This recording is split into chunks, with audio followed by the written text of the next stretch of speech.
Welcome to the Deep Dive. Today we're digging into something you've probably seen advertised online, wealth frequencies. Yeah, those audio programs like Billionaire Brain Wave is a big one people mention. They promise to basically rewire your brain for financial success. Exactly. It taps into that constant search for a shortcut, Mm-hmm. right? Using sound, low-frequency tones to somehow reprogram your subconscious for abundance. But okay, let's really unpack this. What are these wealth frequencies? And can sound, actually change your financial reality? Mm. So our mission today is a totally impartial look. We're going past the flashy ads. We'll look at real user reports, what the actual science says about brainwaves, and then the psychology, which might be the most surprising part. And that's the core question for you listening, isn't it? Is this a genuine tool that can shift your outcomes? Or are you basically paying for a really well-packaged placebo effect? Right. Where's the line between real science and, well, wishful thinking? Let's find out. Okay, so first up, the claims. What exactly are these programs promising? It seems pretty consistent across the board. It really is. The basic pitch is you listen to these audio tracks, and they supposedly reprogram your limiting beliefs about money passively, just by listening repeatedly. And the mechanism they talk about is brainwave entrainment, using specific tones. Yeah, usually low-frequency tones, things like binaural beats or maybe isochronic pulses. The idea is to gently guide your brain into states like theta or alpha. Okay, so theta is that deep relaxation creativity zone, and alpha is more like relaxed focus. That's the idea. States where you're supposedly more receptive, less anxious, and then they often layer in subliminal affirmations, hidden messages under the music. All promising. Mm.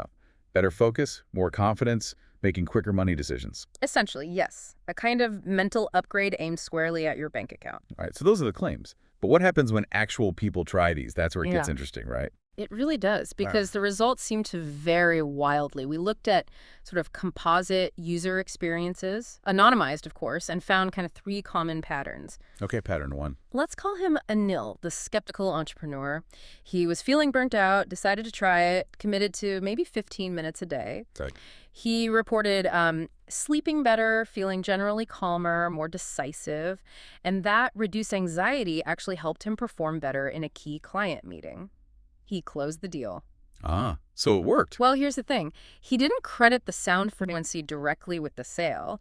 He said he felt less anxious, which meant he presented better.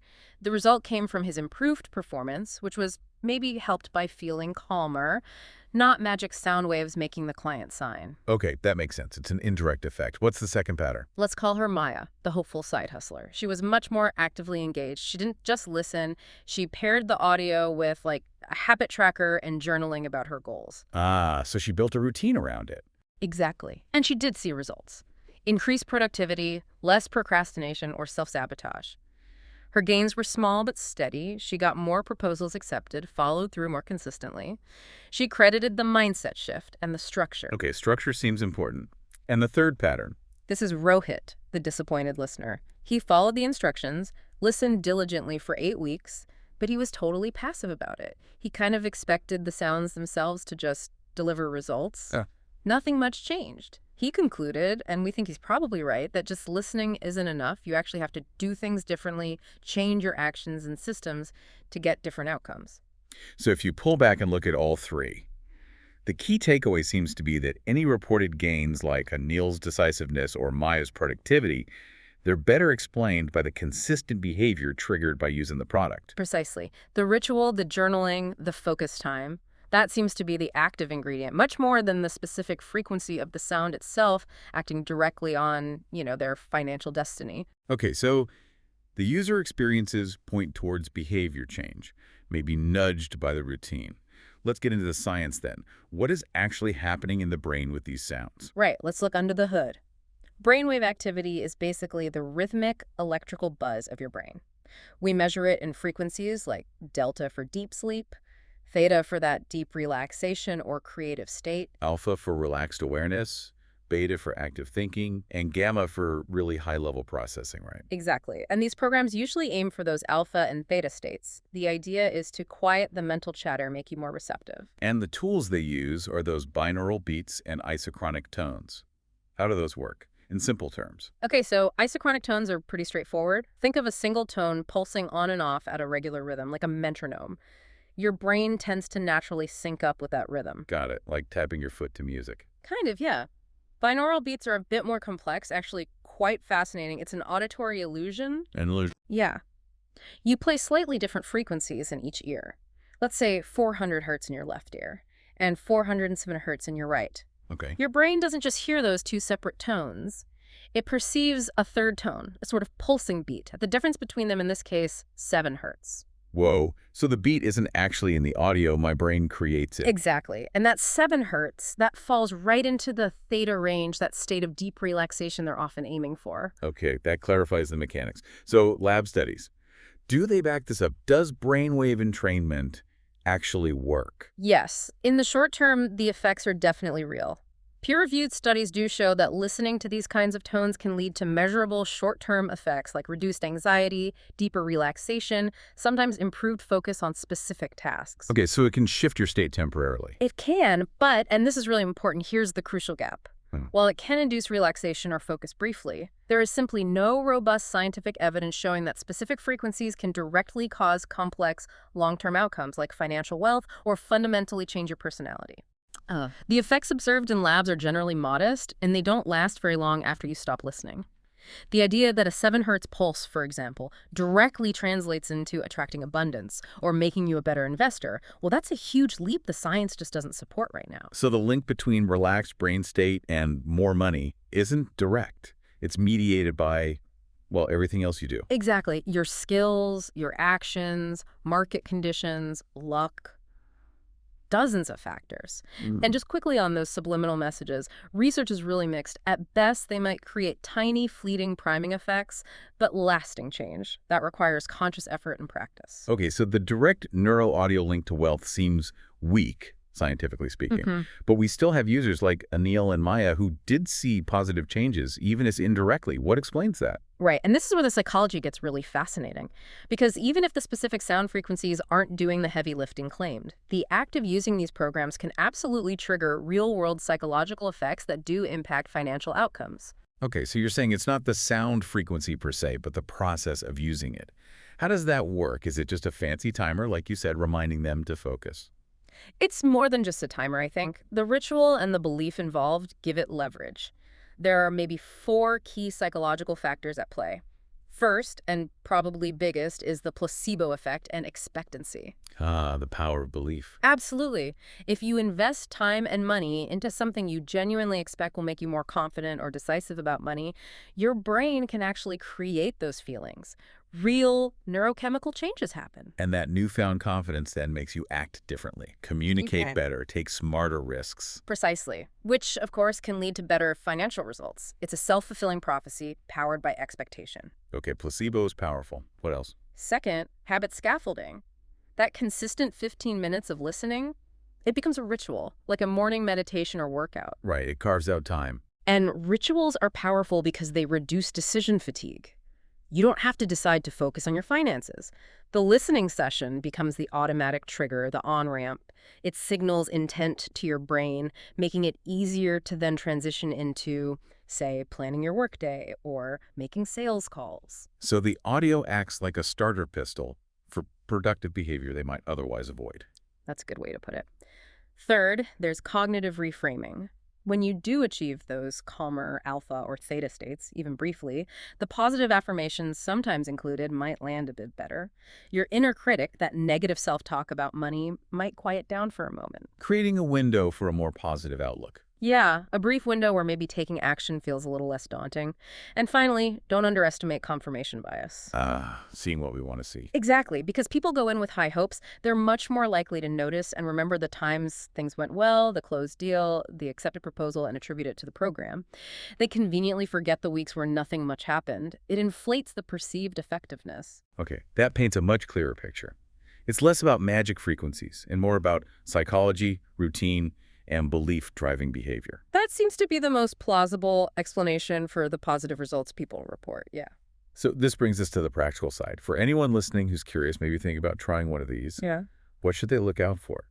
We need some sort of checklist, definitely. And first things first, red flags and safety warnings. These are crucial. Okay, what are the big ones? Any program that guarantees riches or specific dollar amounts, that's just unrealistic. Wealth creation is way too complex for that kind of guarantee. Right, huge red flag. Also, watch out for really aggressive, high-pressure upsells right after you buy, Right. especially for super expensive coaching or elite memberships. That signals their focus might be more on extracting money than providing value. Makes sense. Yeah. Any health warnings? Yes, absolutely. If a program makes claims that sound like it's treating serious mental health conditions, clinical depression, severe anxiety disorders, that's a major warning sign. Those conditions require proper, licensed clinical care, not just an audio track. Crucial distinction. And a direct safety point. Individuals with epilepsy, bipolar disorder, or who are pregnant should really consult a doctor before using audio programs with intense pulsing sounds, or sometimes they have visual components, flashing lights. In rare cases, these can trigger seizures or other issues. Better safe than sorry. Okay, good warnings. Assuming a product avoids those red flags, what should you look for positively when evaluating one? Look for transparency and realism. Does it offer a free trial or at least a clear, no-hassle refund policy? That shows some confidence in the product. Good point. What else? Are the instructions clear? And critically, are the claims realistic? Look for language like may help support focus or can aid relaxation rather than manifest millions overnight. So managing expectations based on their own marketing. Exactly. And often, the better programs might even suggest how to integrate the listening with actual action steps, acknowledging it's a tool, not a magic wand. Okay, so let's say someone finds a program that seems reasonable, avoids the red flags. What's the responsible way to use it, based on what we've discussed? Well, based on the user patterns, the key seems to be active integration, not passive listening. Treat it as a supportive tool, an initiator. Like Maya, the side hustler. Precisely. So a recommended protocol could be combine the listening with a concrete, practical habit. Maybe 10, 20 minutes of focused listening, followed immediately by, say, 10 minutes of journaling. Journaling about what specifically? Could be about your financial goals or maybe planning out your top 3 income-generating tasks for the next day, something tangible and forward-looking. Okay, link the listening directly to action planning. Yes, and then you absolutely must track your actions and outcomes. Are you actually doing more? Is your behavior changing in measurable ways? Not just do I feel good, but am I making more sales calls? Am I finishing those proposals? And if nothing changes behaviorally, Then after a reasonable trial period, maybe 4 to 6 weeks, if you don't see any measurable shift in your actions or tangible results, it's probably time to stop or try a different approach. Don't just keep listening passively for months on end, hoping for magic. treat it as an experiment, track the data. Exactly. It's a potential support tool, maybe helpful for routine and mindset, but it is absolutely not a replacement for skill development, hard work, networking, strategy, and actually executing tasks. Okay, that seems like a very grounded approach.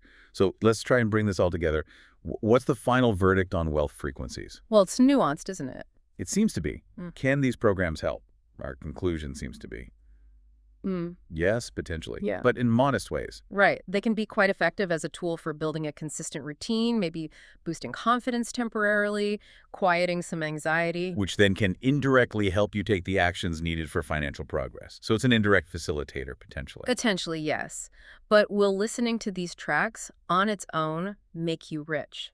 Almost certainly not. That seems clear. There's just no magic sound frequency that bypasses the need for actual market knowledge, developing valuable skills, putting in focused effort, and, frankly, seizing opportunities when they arise. And this brings up, I think, a really important question for anyone using or considering these tools. Which is, While sound can be a helpful companion, like was said, a trigger for a routine, there's a real danger that relying too much on passive tools like this becomes a form of sophisticated procrastination.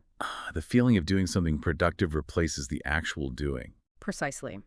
The act of listening feels like you're working on your wealth mindset, but it might actually be preventing you from doing the harder, less comfortable work that truly leads to financial gain, making the calls, building the product, learning the skill. It can become a mask for inaction. So that's the final provocative thought for you, the listener, to really chew on. Is the mindset tool you're using, whether it's these frequencies or something else, genuinely supporting your action? Or has it become a comfortable way to avoid the necessary, often difficult work you need to do? It's a critical self-assessment to make. Indeed. Thank you for joining us on this deep dive into the world of wealth frequencies, brainwaves, and the power of the mind.